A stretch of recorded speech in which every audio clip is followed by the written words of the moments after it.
ओवैसी समय समय पर संघ और बीजेपी पर सवाल खड़े करते रहते हैं। इस बार ओवैसी ने संघ से सवाल किया, इसके साथ ही एक मांग भी की। उन्होंने संघ प्रमुख मोहन भागवत और बीजेपी को लव जिहाद का डेटा और स्पष्ट परिभाषा देने की चुनौती दी।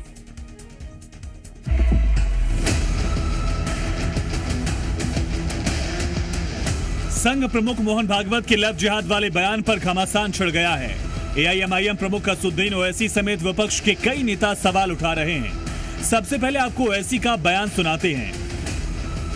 अगर कोई बालिग है, 18 साल 21 साल के है, अगर वो अपना फैसला ले रहे तो मेरी पसंद नापसंद का मामला नहीं है, कानून उनको इस बात की इजाजत देता। और अगर लव जिहाद हो रहा तो डेटा क्यों नहीं देते पार्लियामेंट में? तुम 11 साल का तो रिकॉर्ड दो ना। तुम चलो, आप जितने प्रदेशों में है उसका रिकॉर्ड दे दो लव जिहाद का, कि भाई ये लव जिहाद हुआ, बताओ। और तीसरी बात है, लव जिहाद को डिफाइन कर दे बीजेपी और Mohan Bhagwat. What is love jihad? आप पार्लियामेंट में तो बोलना नहीं चाहते उसको। एक तरफ ओवैसी ने लव जिहाद की परिभाषा पूछी, सरकार से लव जिहाद के आंकड़े रखने की मांग की। वहीं दूसरी तरफ समाजवादी पार्टी के रामजी लाल सुमन और कांग्रेस के इमरान मसूद ने कहा, लव जिहाद सिर्फ नफरत फैलाने वाला मुद्दा है।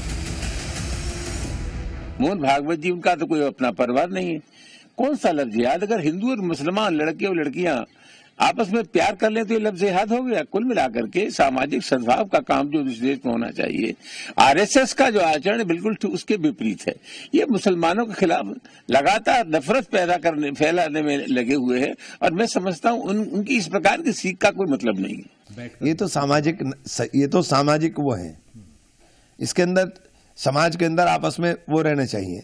इन्हें नफरत के अलावा कुछ नहीं आता, ये नफरत ही बोलते रहते हैं, इसके अलावा कुछ आता ही नहीं। दरअसल मोहन भागवत ने लव जिहाद को लेकर भोपाल के कार्यक्रम में बयान दिया था। लव जिहाद रोकने के लिए 3 सुझाव दिए थे।